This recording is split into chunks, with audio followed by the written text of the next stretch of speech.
In a town where whispers carry the weight of truth, a little girl's disappearance shatters a fragile community, leaving a trail of suspicion and prejudice in its wake. Accused of a crime he didn't commit, Marcus Hale finds himself the target of a relentless manhunt, a community's anger, and a family's secrets. For Claire Bennett, a public defender already disillusioned by the system, this case is more than a professional obligation, it's a return to the shadows of her past. As she fights to uncover the truth, Claire faces mounting hostility, buried family scandals, and her own moral dilemmas.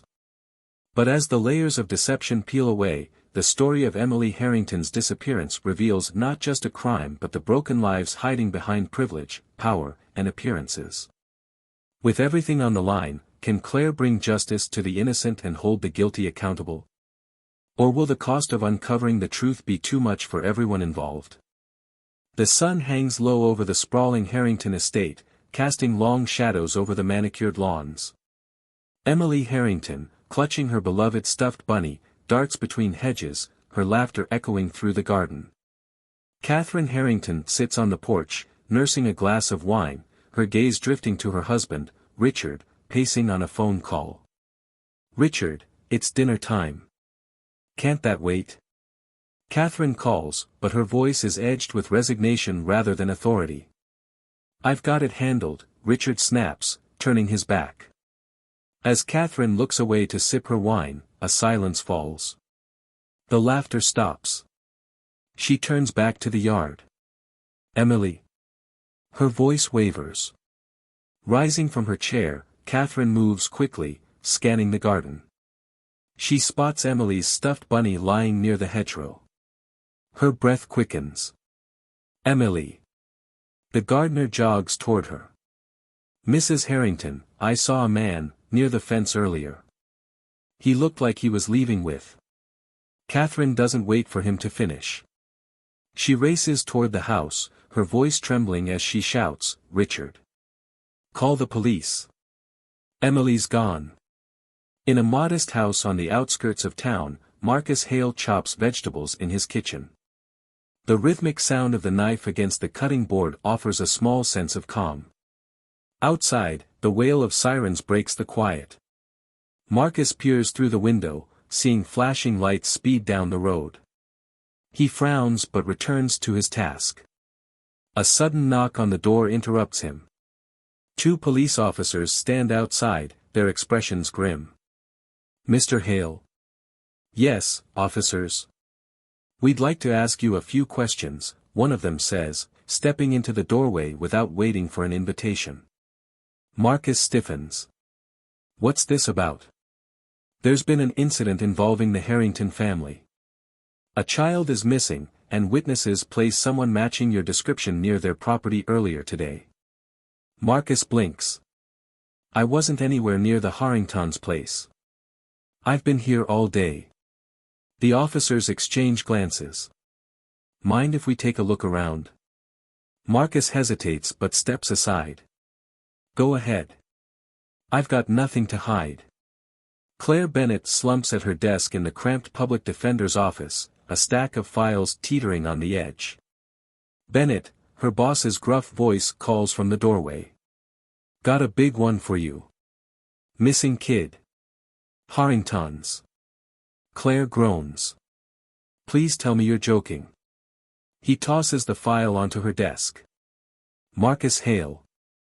They're saying he's the one." She flips through the file, her brow furrowing. "Why do I feel like this is already a mess?" "Because it is. Town's already decided he's guilty. You're his last shot." Claire stares at Marcus's mugshot in the file. Something about his expression, haunted, but resolute, gives her pause. The town square buzzes with activity. Flyers bearing Emily's smiling face are taped to lampposts. Groups of residents gather, murmuring. "It's that Marcus Hale. Always knew he was trouble," a man says, shaking his head. "Shame they even let someone like him live here," another adds, venom in her tone. In the center of the square, the Harringtons make a public plea.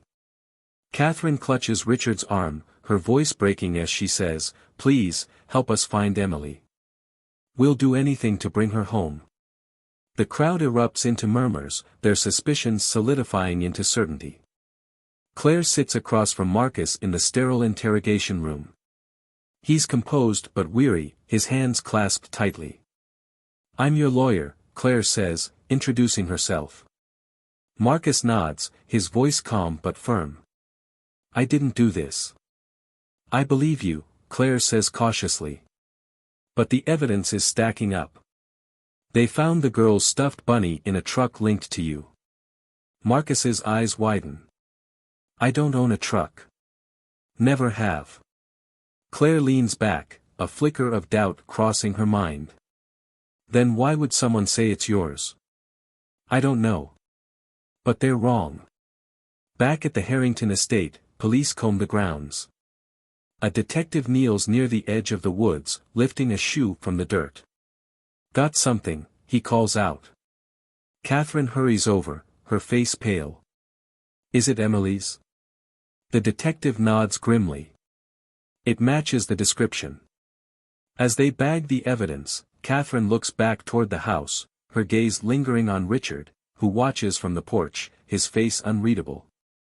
Charleston's town square is unrecognizable, swarming with reporters and camera crews.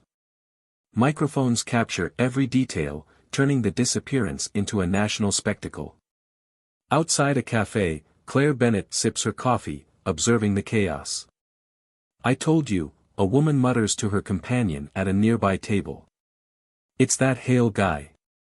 He's always lurking around town." Claire fights the urge to interject but clenches her cup tighter. Moments later, Catherine and Richard Harrington appear on the courthouse steps. Catherine clutches a tissue, her face pale but composed. "Please," she says, her voice quivering, "if anyone knows where Emily is, come forward. We just want our daughter back." Richard steps in, his voice hard. "And to the man who took her, justice will find you." The reporters erupt with questions, but Claire's focus shifts to a young officer on the sidelines, whispering to another. Their eyes flicker toward her briefly before they retreat into the building.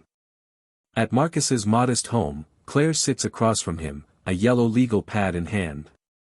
"Let's start again," Claire says, her tone firm but calm. "Where were you the day Emily disappeared?" "I was here," Marcus says, his voice steady. "Fixing the sink. I went out to get parts earlier, but I didn't go near the Harringtons' place." "Anyone see you?" Marcus shakes his head. "I keep to myself." "The neighbors," he hesitates. "They don't talk to me much." Claire scribbles notes. "Well, that won't help. What about receipts for the parts?" Marcus leans back. "Cash only. Didn't think I'd need proof of running errands." "I'll ask around anyway," Claire says, closing her notebook. She softens. "We'll find a way to prove you didn't do this." "I hope you're right," Marcus murmurs. "Because it feels like the whole town's already decided." That evening, Claire attends a fundraiser at the Harrington estate, blending into the crowd of Charleston's elite. Chandeliers glitter overhead, and soft jazz plays in the background. She spots Richard by the bar, his commanding presence drawing people in. Gathering her nerve, Claire approaches. "Richard," she says smoothly. "It's been a long time." He narrows his eyes. "Claire Bennett. Babysitter turned lawyer. What brings you here?" "I'm working on Marcus Hale's defense." She doesn't miss the flicker of disdain in his expression. "Waste of time," Richard says curtly. "He's guilty, and you know it." "Do I?" Claire counters. "I'm not sure the evidence adds up." Richard leans in, his voice low. "The man's a predator. He doesn't belong here. If you're smart, you'll drop this case before it ruins you." Claire holds his gaze, masking her unease. "I'll do what's right." Late that night, Catherine sits alone in her bedroom, the fundraiser long over. The phone rings, startling her. "Hello?" she whispers, glancing toward the closed door. A distorted voice speaks. He knows. The girl. He knows. What are you talking about? Catherine hisses, her hand trembling. Before she can press further, the line goes dead. Panicked, she deletes the call log and paces the room. Her eyes land on a framed photo of Emily on her bedside table. "I'll fix this," she whispers, her voice breaking. The next morning, Claire visits the impound lot where Marcus's alleged truck is stored. She examines the rusty vehicle, noting its dilapidated state. "This doesn't even run," Claire mutters to the officer escorting her. "Sure doesn't," the officer says, shrugging. "But the stuffed bunny was inside." Claire points to the dusty seats. "And yet there's no sign of anyone having been here in weeks. No fingerprints, no hair." The officer shifts uncomfortably. "The bunny's enough, don't you think?" "Not even close," Claire replies, taking photos with her phone. That evening, Claire speaks at a community meeting held in the town square. "This case isn't as simple as it seems," Claire begins, her voice cutting through the murmurs. "We owe it to Emily, and Marcus Hale, to uncover the truth without bias." Someone in the crowd shouts, "He's guilty. Always has been." "Enough." Claire snaps, her frustration boiling over. "What if he's innocent? Wouldn't you want the same fairness if it were you or someone you loved?" The crowd quiets, but their faces remain skeptical. As Claire steps down, she feels the weight of isolation pressing in. The Harrington estate seemed serene, but inside, Catherine Harrington sat in the dimly lit parlor, her composure unraveling.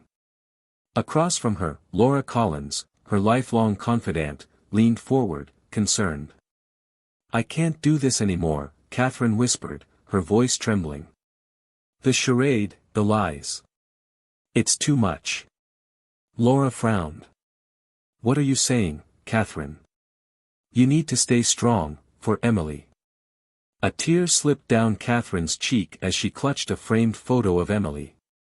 "You don't understand. Richard, he's not what people think he is. And now Marcus," she trailed off, choking back a sob. "Does this have to do with what happened to Emily?" Laura pressed gently. Catherine's eyes darted to the door. "I can't say," she murmured. "Not yet. Just promise me, Laura, if something happens to me." "Catherine, stop," Laura interrupted, gripping her hand tightly. "You can trust me." The room fell into a tense silence, the weight of unspoken truths hanging in the air. Claire sat across from Marcus in the visitation room at the county jail. Between them lay a worn photograph of a young woman with a radiant smile. "That's my sister, Naomi," Marcus said softly, his voice thick with emotion. "She was everything to me." Claire studied the photo, noting the resemblance in their shared soulful eyes. "What happened to her?" Marcus hesitated, staring at his hands. "She got sick. We couldn't afford the treatment. After she passed, I promised myself I'd always stand up for the ones who couldn't. But look where that's gotten me." Claire reached into her bag, pulling out her notebook. "Marcus, I need to know everything. Not just about Emily but about you. If I'm going to prove your innocence, I need to understand why they're so quick to pin this on you." Marcus looked up, his gaze steady. "It's not about me. It's about them. The Harringtons, they've always had the power to decide who's guilty and who's innocent." Chief Renner leaned against the doorframe of Claire's office, his expression grim. "You're poking a hornet's nest, Claire," he said, crossing his arms. Claire didn't look up from the case files scattered on her desk. "It's my job, Chief." He sighed, stepping inside. "Look, off the record, you're not just going up against the law. The Harringtons own half this town. They don't take kindly to people stirring the pot." Claire stood, meeting his gaze. "Is that a warning or a threat?" Renner's jaw tightened. "Neither. Just a reality check. Watch your back." Late that night, Claire sat on her living room floor, thumbing through an old spiral notebook. It was her journal from years ago when she babysat for the Harringtons. Her breath caught as she read an entry from a summer evening. Richard came home drunk again. Emily hid under the dining table, clutching her bunny. Catherine smiled like everything was fine, but I saw her flinch when he raised his voice. Flipping further, Claire found another note. Emily cried herself to sleep. She said, "Daddy scares me. Catherine told me not to tell anyone." The pieces of the puzzle were beginning to form a chilling picture. The search party moved methodically through the dense woods near the Harrington estate. Claire trailed behind them, scanning the ground. "Over here," someone shouted. Claire rushed to the creek's edge, where a muddy, child-sized shoe lay partially submerged in the water. Her stomach turned. "Bag it," one of the officers ordered, slipping on gloves. As the evidence was sealed, Claire's mind raced. What are they hiding? And why frame Marcus? Claire was startled by a knock at her door close to midnight. She opened it to find Catherine standing there, tears streaking her makeup. "Mrs. Harrington?" Claire said, surprised. Catherine stepped inside, clutching her arms as if trying to hold herself together. "Please, find my daughter," she whispered. "I don't care about anything else, just find Emily." Claire studied her, noting the evasiveness in her eyes. "Do you believe Marcus took her?" Catherine's gaze dropped to the floor. I don't know," she stammered. "But please, Claire, do whatever it takes." As Catherine left, Claire couldn't shake the feeling that the woman's desperation was about more than a missing child. Claire sat in her car outside the bank, watching as Catherine Harrington exited with a manila envelope clutched tightly in her hand. Claire had spent the morning combing through Catherine's financial records, noticing a string of withdrawals totaling nearly $20,000 in the weeks leading up to Emily's disappearance. "She's hiding something," Claire muttered to herself. Later, in her office, Claire reviewed the account details she'd obtained. The withdrawals were made in cash, and there was no clear trail of where the money had gone. She called Catherine, masking her frustration with a veneer of concern. "Catherine, this is Claire. I was hoping to clarify something. Were the withdrawals connected to hiring any private investigators or other services to help find Emily?" Catherine's voice was tight on the other end of the line. "That money has nothing to do with this, Claire. I don't appreciate you prying into my personal affairs." Claire pressed. "Catherine, if it could help locate Emily." "I said it's irrelevant," Catherine snapped, then hung up. Claire sat back, her pulse quickening. She scribbled a note to herself. What is she hiding? Claire tracked down Denise Alvarez, the Harringtons' former nanny, who had left abruptly 6 months earlier. They met in a quiet cafe on the outskirts of town. "Denise, thank you for meeting me," Claire said, sliding a cup of coffee across the table. "I don't want trouble," Denise said, glancing nervously around. "But I loved that little girl." Claire leaned in. "I'm trying to find Emily, and I need to know what you saw in that house." Denise hesitated before speaking. "Mr. Harrington, he was strict. Too strict, sometimes. He didn't like Emily playing outside. Said it wasn't ladylike. And when she didn't listen, his punishments were harsh." "Harsh how?" Claire pressed. Denise looked down, her voice barely above a whisper. "I heard yelling, things breaking. Catherine would beg him to stop, but she'd never cross him. I left because I couldn't watch anymore." Claire felt a chill run down her spine. "Did you ever think Emily was in danger?" Denise nodded, tears filling her eyes. "Every day." Claire sat with Marcus in the cramped visitation room, her notebook open. "Marcus, I need you to be completely honest with me. Were you near the Harrington estate before Emily disappeared?" Marcus sighed, rubbing his temples. "I was. But it's not what you think." "Tell me everything," Claire said firmly. He hesitated before continuing. They called me to fix a generator on the property. I didn't report it because, well, who's gonna believe me? A black man near their mansion, then this happens. Claire frowned. Why didn't you tell me this before? I was scared, Marcus admitted. And now, I've got even less reason to trust anyone. Claire's pen hovered over the paper. We'll need proof you were there for work. Can anyone verify this? Marcus shook his head. They didn't want any records, just a quick fix. But maybe you can check with the company that sold the generator. Claire nodded, adding another task to her growing list. During a visit to the Harrington estate, Claire asked Catherine for access to Emily's room. I don't see how this will help, Catherine said, standing in the doorway with her arms crossed. It could provide insight, Claire replied. Reluctantly, Catherine stepped aside. The room was pristine, as if frozen in time. Claire scanned the shelves and found a stack of Emily's drawings. One caught her eye, a sketch of a tall, shadowy figure standing beside a smaller figure that looked like Emily. What's this?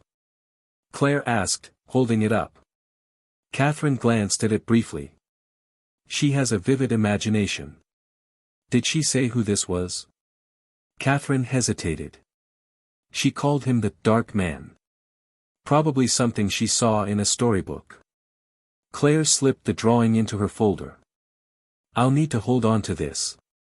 Claire's phone rang late that evening. The caller ID read unknown. Hello.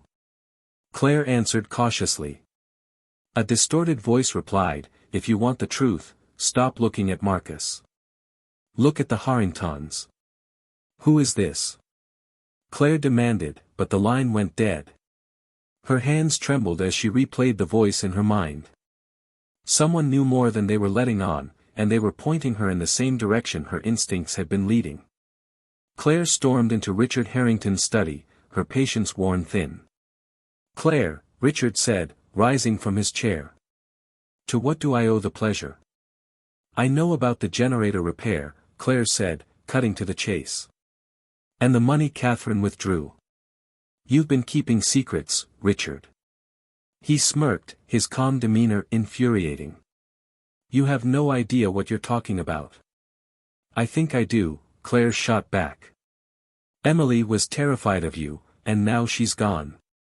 You're hiding something, and I will find out what it is. Richard's expression darkened. Be careful, Claire. You're playing a dangerous game, and you don't have the pieces to win. Claire left the estate, more determined than ever to uncover the truth. The courtroom buzzed with tension as Claire sat at the defense table, her notes spread before her like a lifeline. Across the aisle, Richard Harrington's lawyer, Benjamin Crane, leaned back with a smug smile. The defense's argument is built on nothing but conjecture, Crane said, addressing the judge. My clients have cooperated fully with the investigation, while the accused has a history of criminal behavior. Your Honor, this is an open and shut case. Claire rose, her voice steady. Your Honor, the evidence against Marcus Hale is circumstantial at best. The stuffed bunny found in his truck could have been planted. The timeline doesn't add up. And there's more to this story than what the prosecution wants us to see. Crane chuckled, standing to respond. Ms. Bennett, if this is your idea of a defense, I fear for your client's future. Claire shot back, the truth isn't always convenient, Mr. Crane. And I will find it. The judge banged his gavel, silencing the room. Ms. Bennett, Mr. Crane, enough. We'll reconvene tomorrow. As the courtroom emptied, Richard caught Claire's eye, his expression a mix of disdain and warning. Back at the jail, Marcus waited for Claire in the visitation room. When she entered, her shoulders slumped with exhaustion, he offered her a small smile. Rough day? He asked. You could say that, Claire replied, sinking into the chair. Marcus studied her. You're fighting harder for me than anyone ever has. Claire met his gaze. Because I believe you, Marcus. But this town, it's stacked against us. I've lived with that my whole life, Marcus said quietly. But you know what? My sister always told me to hold on to faith, even when the world's telling you to give up. So I'm holding on, Claire. To you. To the truth. His words settled over her like a blanket, both comforting and heavy with responsibility. Claire didn't expect Catherine to show up unannounced at her office that evening, but there she was, her face pale and drawn. I need to talk, Catherine said, her voice trembling. Claire closed the door, gesturing for her to sit. Go ahead. Catherine hesitated, twisting her hands.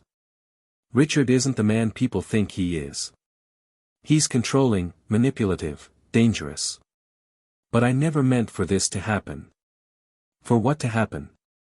Claire asked, leaning forward. Catherine's eyes darted away. I can't say more.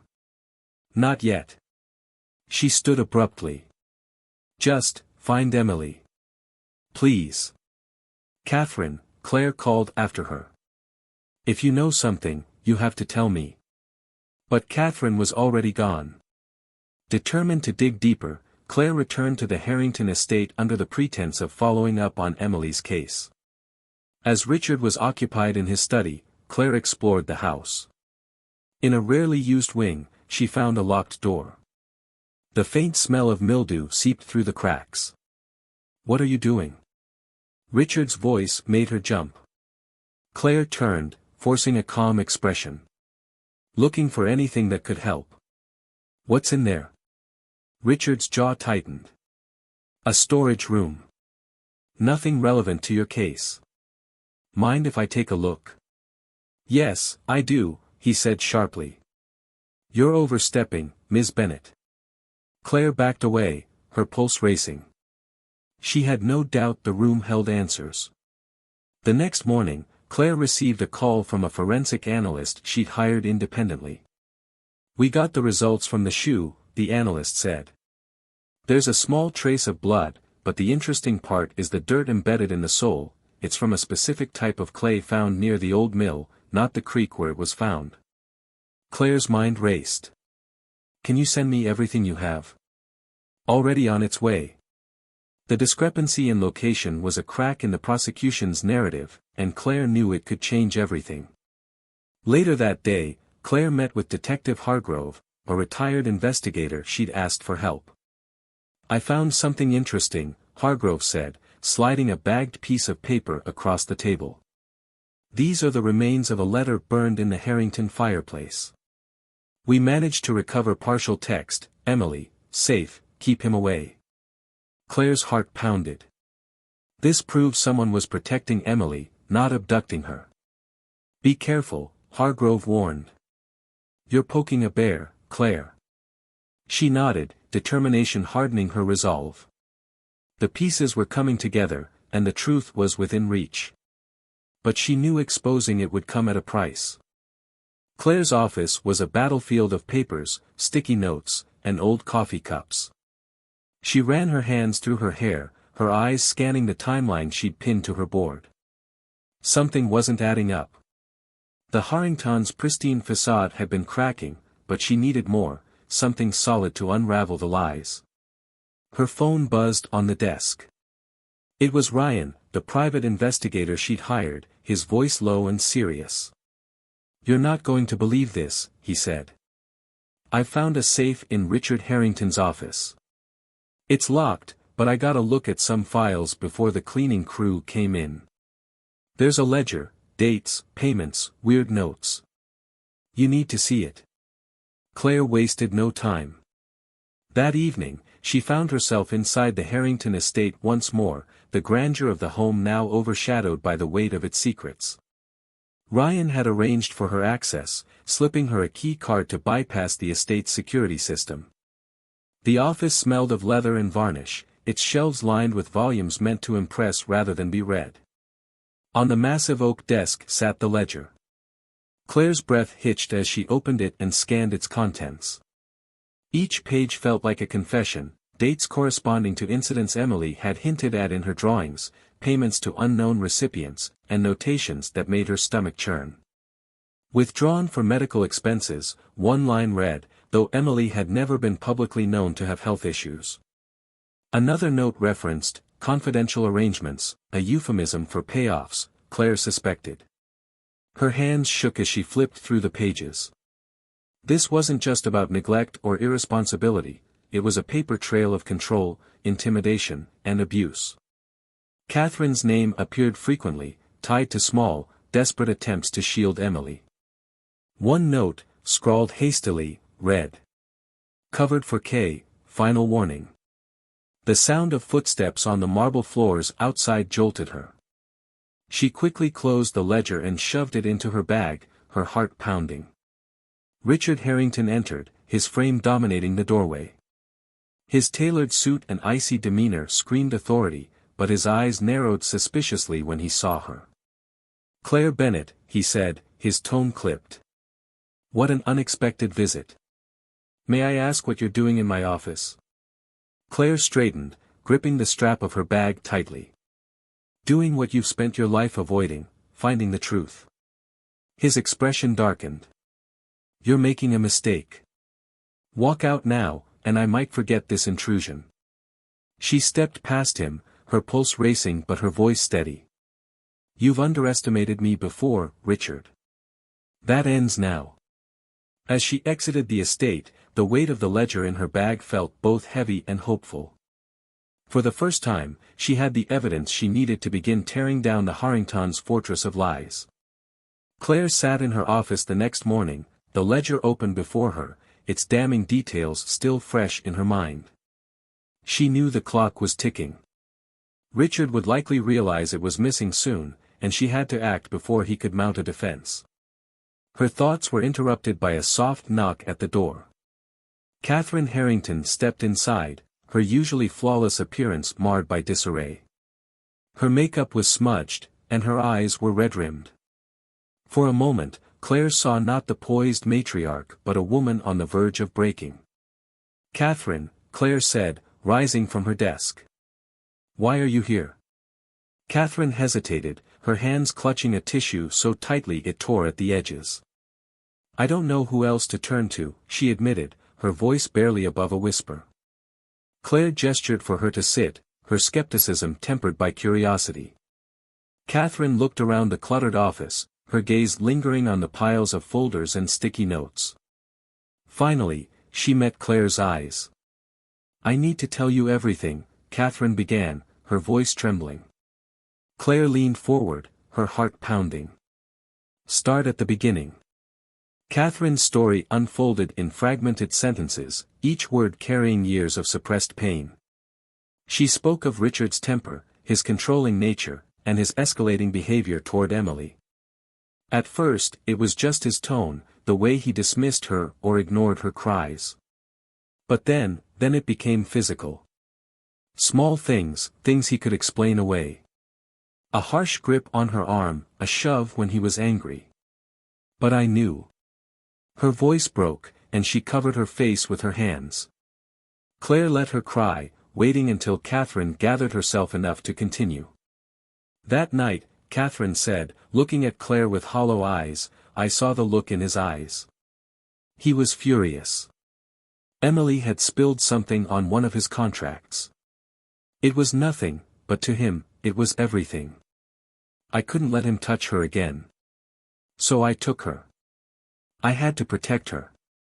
Claire's breath caught. You took her. Catherine, where is she? I hid her, Catherine admitted. In a safe house. A place he doesn't know about. She's safe, but I didn't know what to do after that. I panicked. I needed someone else to take the blame so I could keep her hidden. Claire's stomach churned as realization dawned. So you framed Marcus. You planted the evidence. Catherine nodded, her tears falling freely now. I thought the world would believe it. I knew it was wrong, but I was desperate. Claire's hands curled into fists. She wanted to scream at Catherine, to tell her that her desperation had nearly destroyed an innocent man's life. But instead, she forced herself to stay calm. You have to come forward, she said, her tone firm. You have to tell the police the truth. Catherine shook her head violently. You don't understand. If Richard finds out. He will, Claire interrupted. But if you want to protect Emily and yourself, this is the only way. Do the right thing, Catherine. For a long moment, Catherine sat in silence, the weight of her choices etched into her face. Finally, she nodded, her shoulders slumping in defeat. I'll do it, she whispered. But only if you promise she'll stay safe. Claire reached across the desk, her voice soft but determined. I promise. The late evening air was heavy with humidity as Claire, Catherine, and a team of officers moved cautiously through the dense woods. The faint glow of their flashlights cut through the darkness, casting long, wavering shadows against the towering pines. Claire kept glancing at Catherine, who clutched her arms tightly around herself, as though the weight of her guilt and fear might crush her. She's just up ahead, Catherine whispered, her voice shaking. There's an old cabin. It's a safe house my family used to use for emergencies. Richard doesn't know about it. The officers didn't speak, their focus trained on the path before them. Claire's pulse quickened with every step. She could hear the rustling of leaves and the faint chirping of crickets, but her mind was focused on one thing, finding Emily alive. As they reached the clearing, the cabin came into view. It was small and weathered, its wooden exterior blending into the forest. A single dim light shone through the window, and Claire felt a pang of relief. Someone was inside. One of the officers stepped forward, raising his hand to signal the others to fan out. Catherine froze, her breath catching. Claire placed a reassuring hand on her shoulder. Stay here, she said softly. The officer knocked on the door, his voice firm but calm. Police. Open up. For a moment, there was silence. Then, the sound of hesitant footsteps approached from inside. The door creaked open, revealing a woman in her 60s. Her face was lined with worry, and she looked between the officers and Catherine with wide eyes. She's here, the woman said, stepping aside. Claire and Catherine pushed past the officers and entered the cabin. The interior was sparse but clean, with a small bed in the corner and a few scattered toys on the floor. And there, sitting cross-legged on the rug, was Emily. Mommy? Emily's voice was small, uncertain, but when she saw Catherine, her face lit up. Mommy. Catherine fell to her knees, pulling Emily into her arms. The little girl clung to her, burying her face in her mother's neck. Claire watched the scene, her chest tightening with emotion. You're safe now, Catherine whispered, stroking Emily's golden hair. Mommy's here. Emily's stuffed bunny, worn and patched, dangled from her hand. Claire crouched down beside them. Hi, Emily, she said gently. I'm Claire. Your mommy and I have been looking for you. Emily nodded, her green eyes wide. I was scared, she said. The lady told me I couldn't leave. Claire exchanged a glance with the woman who had been watching over Emily. You did the right thing, Claire said to her. Thank you. The officers began to secure the area, checking for any signs that Richard might have discovered the cabin. Catherine held Emily tightly, her tears falling freely now. As they escorted Catherine and Emily back to the police vehicles, Claire stayed behind for a moment, staring at the cabin. It had been a sanctuary, a place of protection, but it had also been a prison. This was far from over, Claire knew. Emily was safe, but the fight to bring Richard to justice, and to clear Marcus's name, was just beginning. The Harrington estate was unusually quiet when the police cars pulled up to the circular driveway. Claire sat in the back seat of one vehicle, her heart thudding in her chest as she replayed Catherine's confession and the damning evidence in the ledger. She had thought about what this moment would mean, not just for the Harrington family but for the entire town. Richard Harrington, the man who had built his reputation on control and power, was about to face his downfall. The officers exited their vehicles, moving with practiced precision. They weren't there to make a scene but to ensure there were no mistakes. Claire followed closely behind, flanked by Catherine, who clutched Emily's hand tightly. "Are you sure he's home?" one officer asked Catherine. She nodded. "He's always home at this hour. He'll be in his study." Claire stayed back as the officers approached the grand front door. One knocked firmly, their voices echoing in the stillness. "Richard Harrington, this is the police. Open the door." For a moment, there was nothing but silence. Claire could feel the tension building, her own breath caught in her throat. Then the door opened, and there he stood. Richard Harrington, dressed in a tailored navy suit, looked at the officers with cold disdain. "What is the meaning of this?" he demanded, his voice sharp and authoritative. "Mr. Harrington," the lead officer said, "we have a warrant for your arrest." Richard's jaw tightened, but his expression barely faltered. "On what grounds?" he asked, his tone icy. Claire stepped forward, unable to keep silent any longer.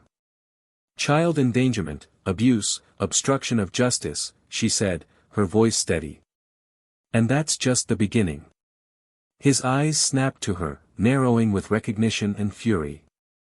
"Claire Bennett," he said, his voice dripping with contempt. "I should have known you'd stoop to this." "This isn't about me," Claire said, holding his gaze.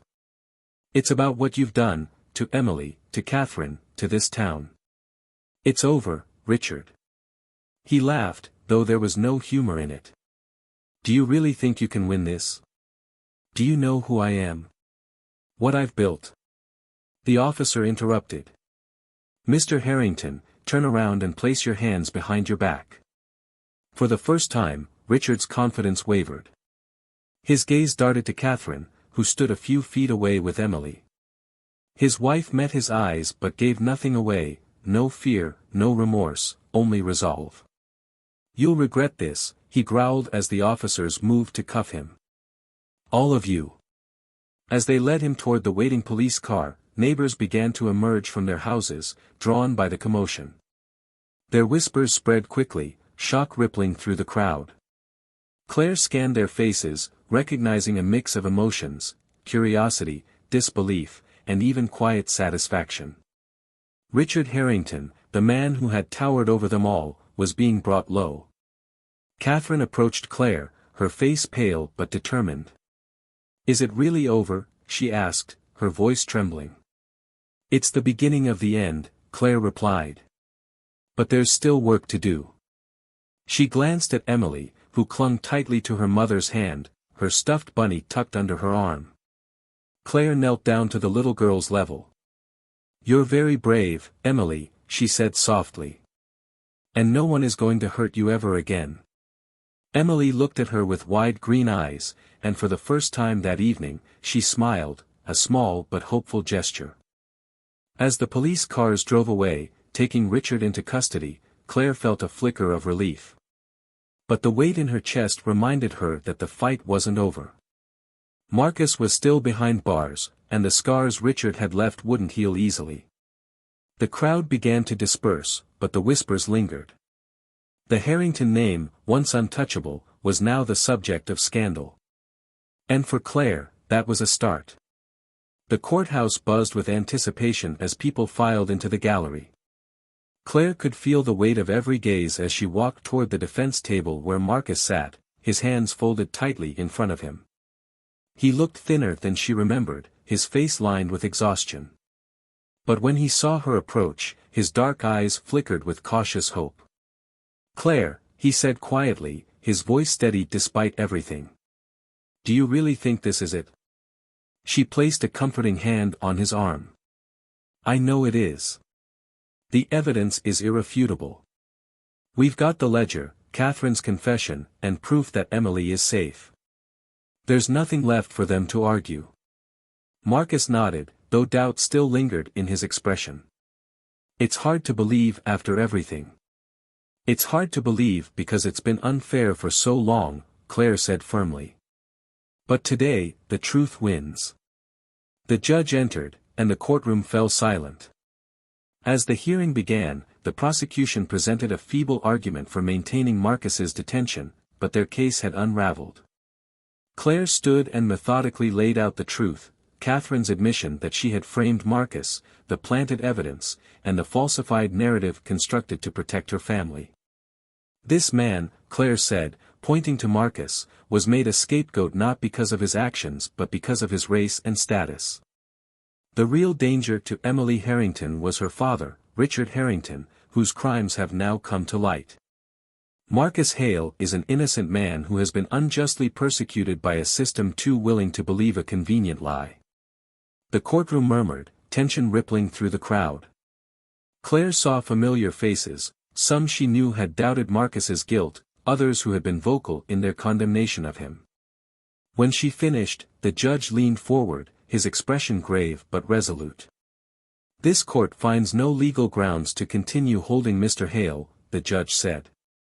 "All charges against him are hereby dismissed. Marcus Hale, you are free to go."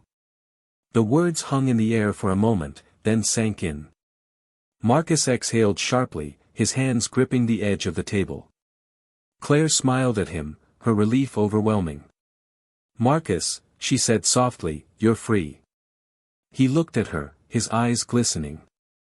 "Thank you," he whispered. The sound of the gavel brought the room back to life, murmurs growing louder as people began to react. Some were outraged, their prejudices refusing to yield, but others looked chastened, their whispers tinged with regret. As they walked out of the courtroom, Marcus hesitated just outside the doors. The sunlight streamed down on them, blindingly bright compared to the dim interior. He paused, as though testing the air. "Feels strange," he admitted. "What does?" Claire asked. "Walking out of here," he said. "After everything, I didn't think it would happen." Claire nodded, understanding his hesitation. "It's not just walking out, Marcus. It's starting over. And that's going to take time." He looked at her, his expression serious but grateful.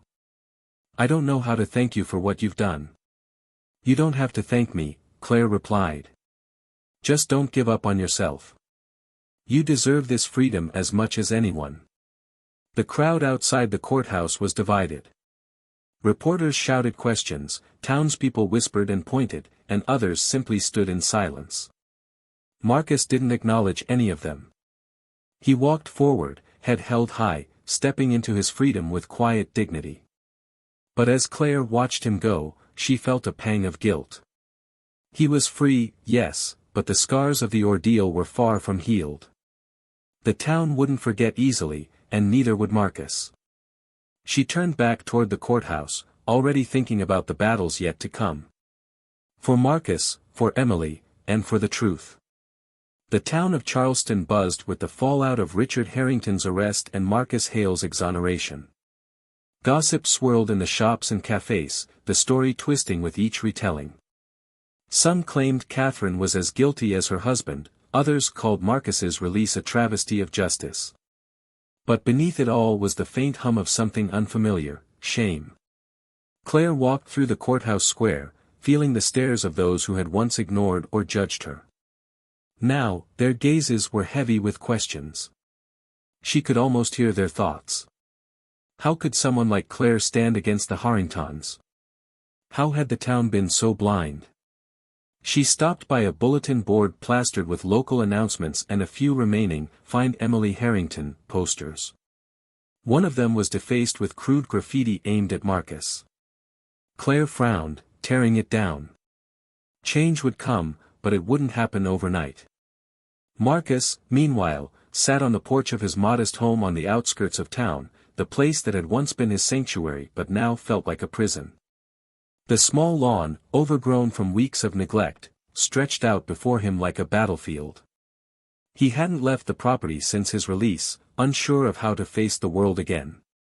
Claire's car pulled into the driveway, and Marcus straightened, brushing his hands on his jeans as she approached. "I figured you'd be out celebrating," he said with a small, tired smile. "Not much to celebrate yet," Claire replied, climbing the steps to sit beside him. She handed him a paper bag. Figured you could use a decent meal. He opened it and found a sandwich and a bottle of sweet tea. Thanks, he said quietly. They sat in silence for a while, the warm evening air wrapping around them. Finally, Claire spoke. Marcus, I know this hasn't been easy. But you have to know, it wasn't for nothing. You're free now. Marcus let out a bitter laugh. Free. I step into town, and people still see me as the man who kidnapped Emily. Some of them always will. He paused, his voice heavy. They don't see me. They see the story they wanted to believe. Claire nodded, her throat tightening. You're right. It's not fair. None of this was fair. But it doesn't mean you stop living. You survived something unimaginable. That strength, it's yours. No one can take it from you. Marcus looked at her, his gaze searching. Why did you fight so hard for me, Claire? You didn't have to. She thought for a moment before answering. Because someone had to. Because the system wasn't going to. And because I saw the truth, and I couldn't ignore it. He nodded, the weight of her words settling over him. Thank you, he said simply. You don't have to thank me, she replied.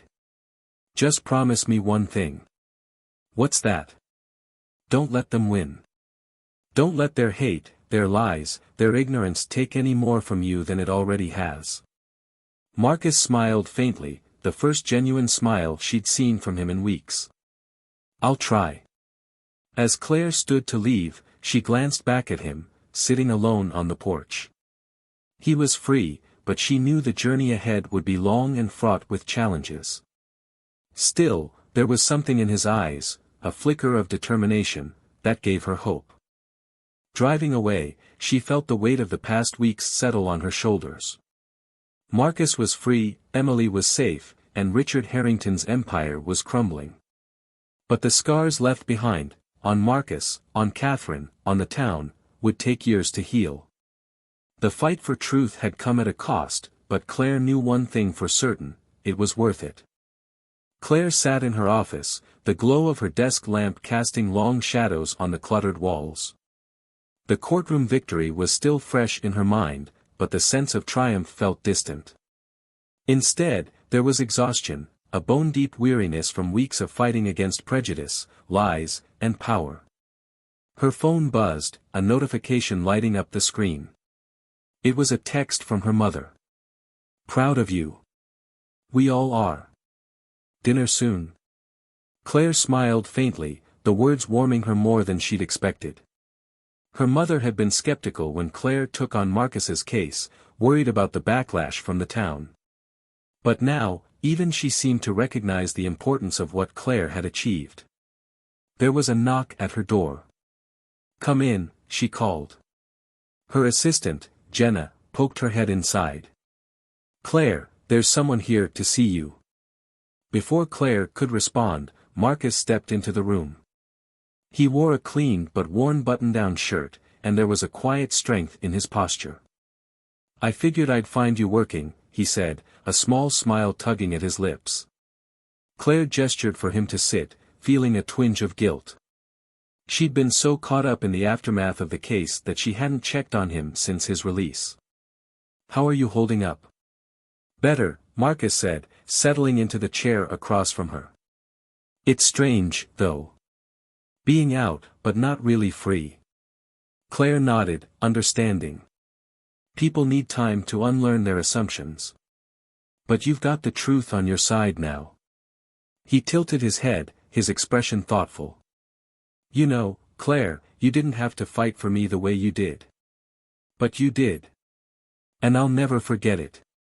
It wasn't just for you, Claire admitted. It was for this town, for Emily, for myself.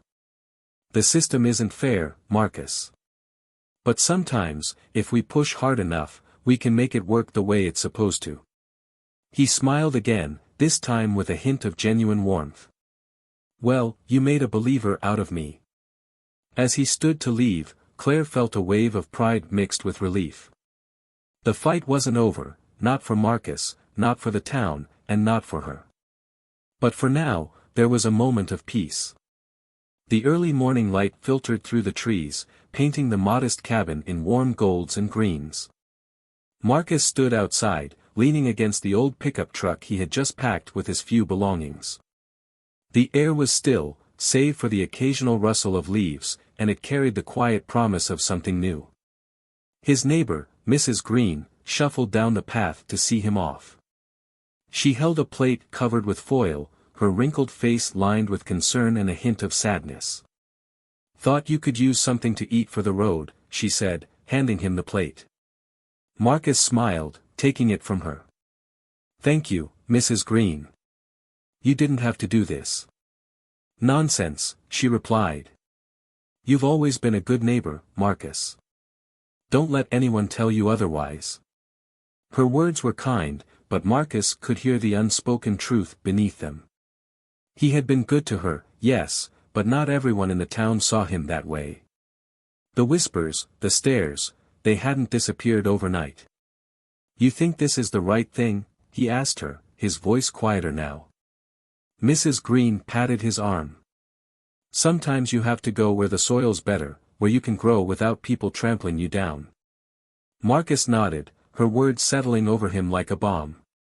Moving wasn't an easy decision, but staying here felt impossible. The scars left by the accusations and the trial wouldn't heal in a place where people refused to see him for who he truly was.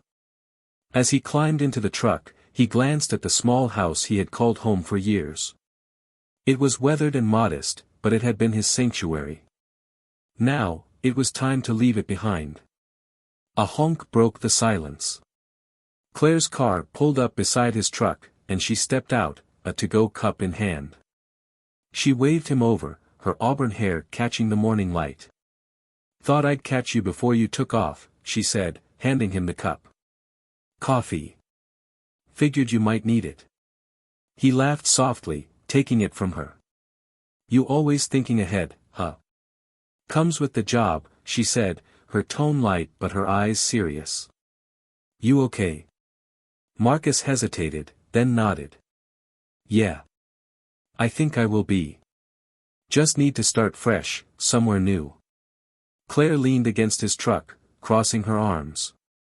"It's not running away, you know. Sometimes it's the only way to find peace."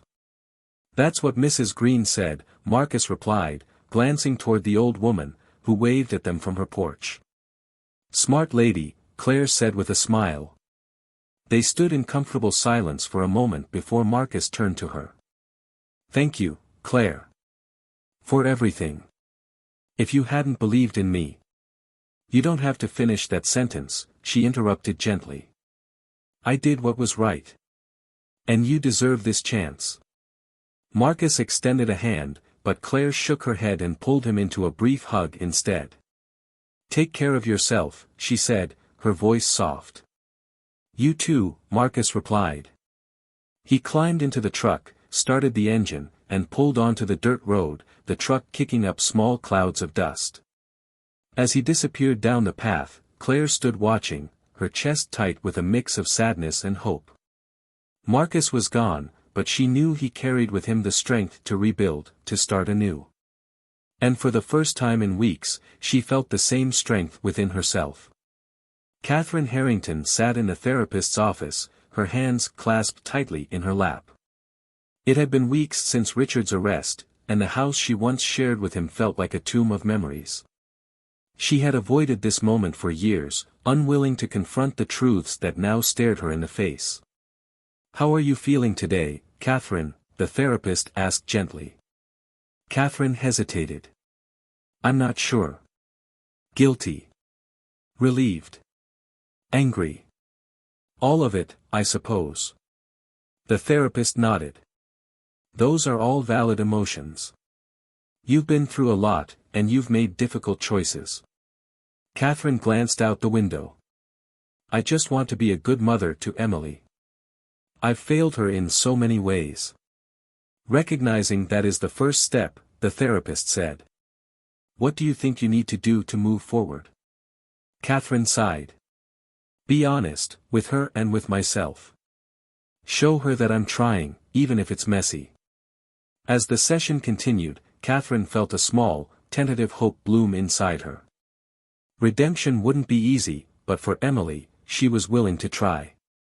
The courtroom was packed for Richard Harrington's trial. His former allies, once eager to bask in his influence, now avoided his gaze. Catherine sat in the gallery, her face impassive but her hands trembling in her lap. The prosecution laid out the evidence with brutal efficiency, the ledger, witness testimonies, and Catherine's confession. Richard's lawyer fought hard, but the truth was too damning to ignore. When the verdict came, guilty on multiple counts of child abuse and endangerment, the room erupted in whispers. Catherine exhaled, the weight on her chest easing slightly. As Richard was led away, he turned to her, his eyes cold. "You'll regret this," he hissed. Catherine didn't flinch. "The only thing I regret is not protecting Emily sooner." The town square was bathed in soft candlelight as residents gathered for a vigil. At the center stood a photo of Emily, smiling with her stuffed bunny in hand. It was meant to symbolize healing, but Claire knew it was also a reckoning. She stood near the back, watching as townspeople whispered and exchanged uneasy glances. For years, they had been complicit in the silence that allowed people like Richard Harrington to thrive. Now, the cracks in their collective denial were showing. Mayor Thompson stepped up to the microphone. "Tonight, we come together not just to honor Emily and her resilience, but to reflect on our own actions as a community. We must do better." The crowd murmured in agreement, though Claire wondered how many truly meant it. Change was slow, but perhaps this was a start. Claire parked her car outside Marcus's new house, a modest but charming bungalow surrounded by trees. She had promised to check on him, and today felt like the right time. When he opened the door, he looked surprised but pleased to see her. "Claire," he said, stepping aside to let her in. The interior was sparsely furnished, but it felt warm and lived in. Marcus had made it his own. "I just wanted to see how you were settling in," Claire said, handing him a basket of baked goods she had picked up on the way. Marcus smiled, setting it on the counter. "It's good. Quiet. Exactly what I needed." They sat on the porch, sipping sweet tea and watching the sun dip below the horizon. "You know," Marcus said, breaking the silence, "I didn't think I'd get to a place like this. Not after everything." Claire looked at him, her expression soft. "You deserve peace, Marcus. You've earned it." He nodded, his gaze steady. "And you? What's next for you?" Claire thought for a moment. "More cases, I guess. More fights to pick. But this one mattered." Marcus smiled faintly. "It mattered to me too." As the stars began to dot the sky, Claire felt a sense of closure settle over her. The fight for justice was never over, but in this moment, there was peace.